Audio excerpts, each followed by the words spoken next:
welcome back to another video. I got a lot of suggestions from uh, Emily in the comment section about different video topics to talk about, and I'll probably mention them again in a future video, because I'm going to have like answering comments in its own full video. Uh, in fact, if not this week, next week, I will be making that video answering all the comments in May, which will probably be a relatively short video compared to uh, June's answering comments video, considering how many comments I've been getting so much. Thank you for that.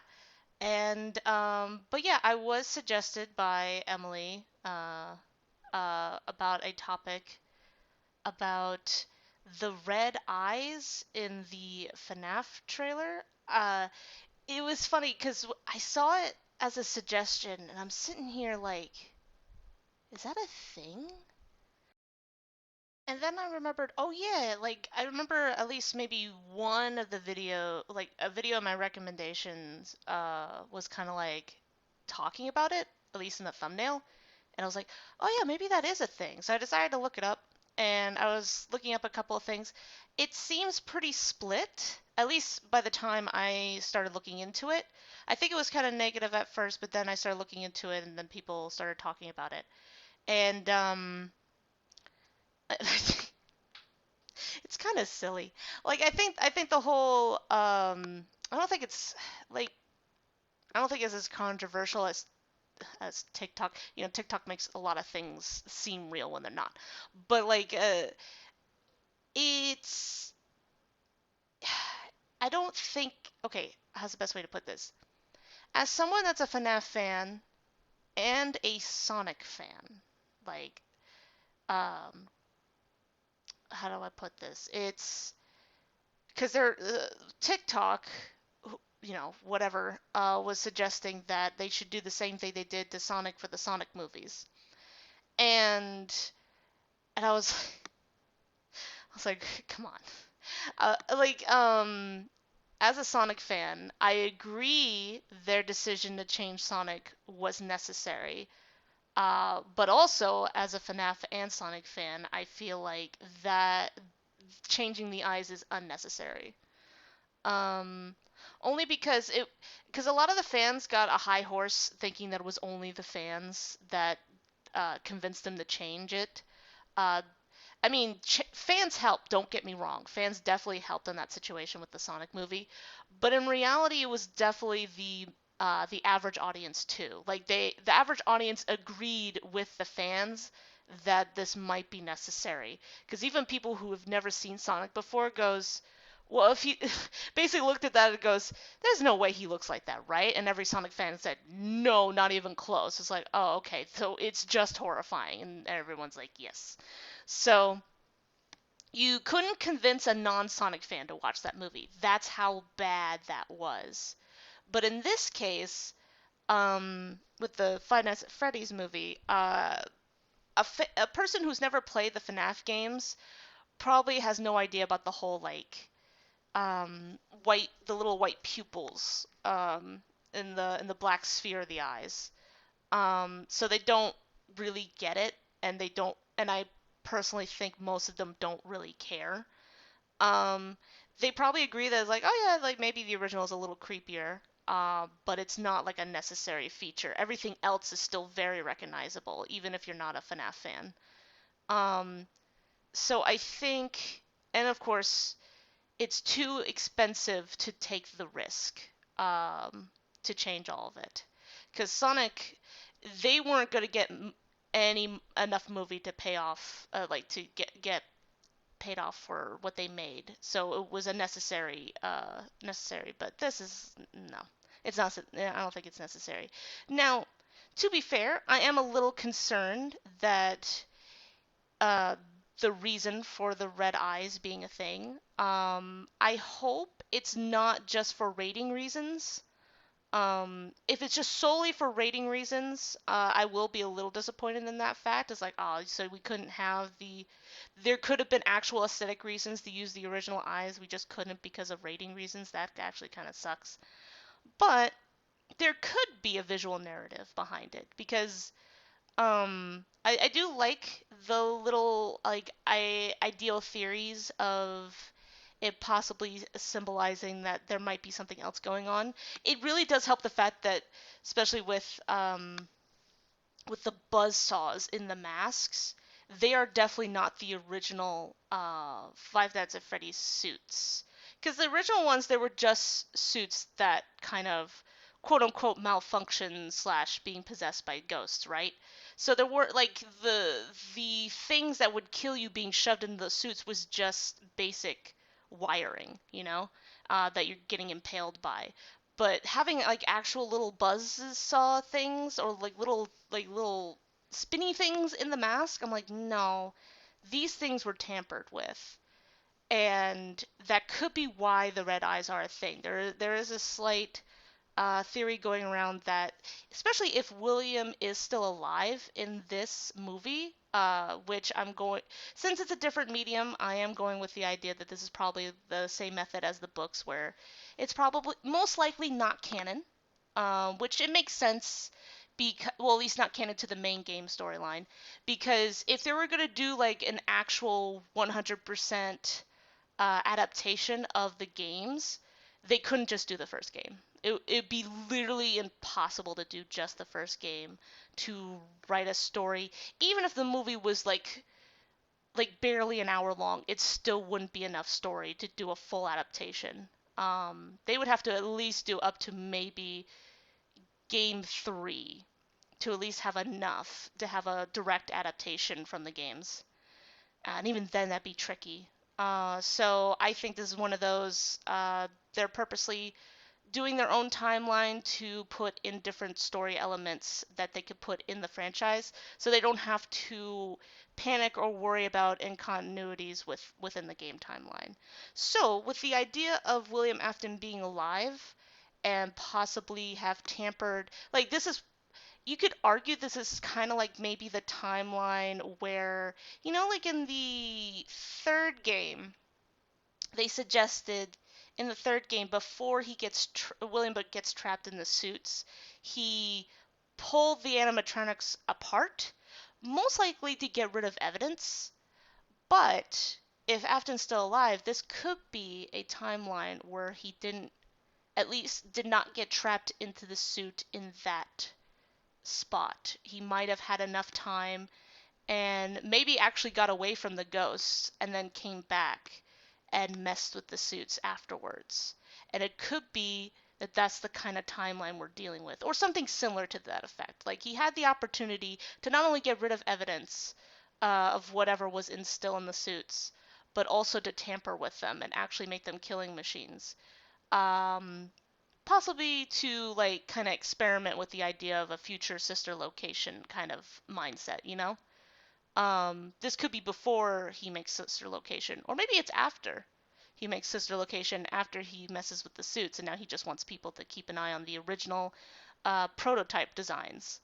Um, so that's like my theory-ish possibility of what's going to be happening in the movie, and could lead to a visual answer to why the eyes are red, because they are more machine now than spirit. That could be the case. It could be the case that instead of Michael just trying to like calm the spirits, he's also trying to free them from some kind of control. So it's like instead of just the basic chains of the suit itself, it's also like William's change of control. Especially depending how um, what's the word I'm looking for? How involved William is in this movie, which I assume he is, considering that he's in the trailer. Um, Unless those are flashbacks, he's probably an active character within the movie itself. So I would not put it past them to at least, especially since the Silver Eyes, he didn't go that far. And maybe this is Scott's idea of like, oh, well, what if he did, like, maybe this is the opportunity where I can do that. Um, because that's always how it is when he does like different timelines and stuff. It's always like I have the opportunity to do this because it's the same characters but a different storyline. So even if people are disappointed of where it's going, at least it doesn't affect the game's main plot. Or maybe people like this plot better. That's always a possibility too.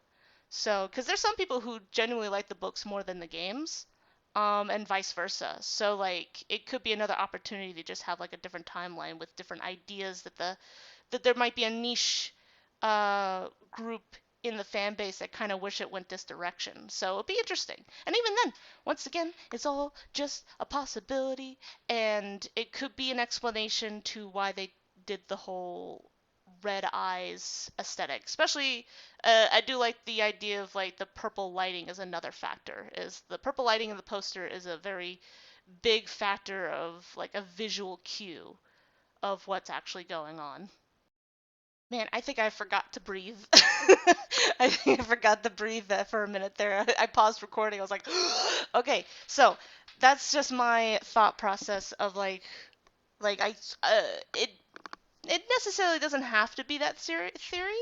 Once again, it could be a completely different visual reason why they're red. Uh, Heck, would it be funny if the red eyes were always like a visual hidden thing? Like, because there's some trailers that kind of tweak the visuals to cover up a spoiler. They don't like it's one of those things where like I haven't seen it in a long time in trailers because it's very rare to see it where the trailer would be edited, like something would be edited out of the trailer because it's too visually of a spoiler. That they might be doing the red eyes for either commercial reasons or spoiler reasons, and the actual visuals of the eyes are actually different. Um, but that's a complete double guess right there. Like I would not be shocked if I'm completely wrong with that assumption too. It's just a possibility. Um, but but yeah, and I think the idea like even if it all just there's no like real aesthetic reasons besides um maybe rating reasons, uh, that's the only thing that would make me go, well, that's actually a little disappointing if that's like 100% the only reason. Or maybe they're like, okay, so we have to change the eyes, so let's make it that the reason why the change is here is because there's a visual reason for the change, which I can accept if they decided to be creative with the censorship. Because you'd be surprised how when you have to deal with a censoring issue, you could actually be pretty creative of going around it. Um, and I hope that's the case. But yeah, I think it's unnecessary. If they had the budget for it, then maybe they can. But then again, we don't know the context for it. Or it could be just I think I mentioned it in one of the other Fnaf videos I did recently that it could be just an aesthetic change to emphasize the fact that this is a a different what's the word I'm looking for? This isn't Fnaf 1 in the sense of like this is not going to be a complete replication of Fnaf 1. It's its own timeline, so it has its own big difference. Kind of like how the Silver Eyes was.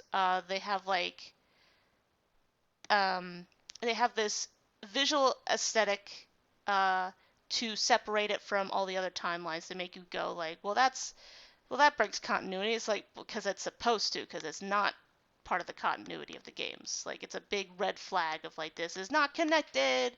So it could be that. Um, so that could be the case with this. It could be just another. Yeah, I think I'm repeating myself with that part. So and I think that was it with that. I am curious about how like people how people are actually disappointed because there's some people that are just kind of going a little too like, oh my gosh, FNAF is going to be ruined with red eyes. I'm like, okay, I know you have to emphasize your disappointment to get people to listen to you, but at the same time, bro, calm down. Um, it's not that serious. And then there's other people that get a little too upset with people being upset with it. Like, I agree both sides could be a little bit like, come on, guys, it's not the end of the world if people like are upset that the red eyes things are a bit like, wow, really? That's a little bit of a regression, and they're worried about like the people that do like they're if they are worried that it's a censor situation, and they're worried that FNAF is, I want they say what's the word I'm looking for? It's kind of targeted towards a younger audience, right? Even though it originally wasn't, and I get that. Like I get that fact. But the problem is, it didn't attract as many adult fans as it did children, and it's fine if they want to go that direction. In fact, we're way past the original plot that is definitely doing its own thing by this point, and if you're kind of done with it, it's fine. Um, I mean, okay, it's not fine, but it's also fine. Like up to the sixth game is where most people drop off, and I totally understand that's where you drop off. In fact, some part of me kind of dropped off at six as well. Like if it just stopped at Pizza Simulator, I would perfectly be content with it. But I also like the other stuff that we're going into. Um, so it's one of those things where either way works. It kind of reminds me of how I feel about Shadow the Hedgehog not saying dead in the original Sonic Adventure 2, even though he was supposed to. Like a part of me is like, yeah, maybe he was better off staying dead. But there were some good stories that came out of him still being alive. So like it's one of those things where I could have been happy either way. Um so and yeah, I just that's just how I feel about the whole red eyes thing. I kind of definitely rambled a little bit. I was a little behind on making videos, so I'm just all like, I probably should have written a few not plot points, pinpoints, so I didn't ramble so much, like I usually do. But yeah, I think, and also because this whole red eyes situation kind of came out of left field, I was just like, what? Oh, this is a thing. Okay. So yeah, it's one of those things where I wouldn't say people aren't completely invalid with the whole like red eyes thing, but at the same time, um, they could kind of reel back a little bit on the concerns because I don't think it's not Sonic. It's not first trailer Sonic movie bad. Okay, it's concerning, but it's not that bad. But yeah, and I think that'll be it for the video today. Hopefully next week I'll be talking about something else that isn't FNAF. Unless people still want me to talk FNAF, but I don't think there's enough material right now to talk about FNAF. Um, I'm hoping to get my birthday present, which is the Switch version of Security Breach, next month. So, crossing fingers, I get that right before DLC comes out, because I'm very looking forward to it.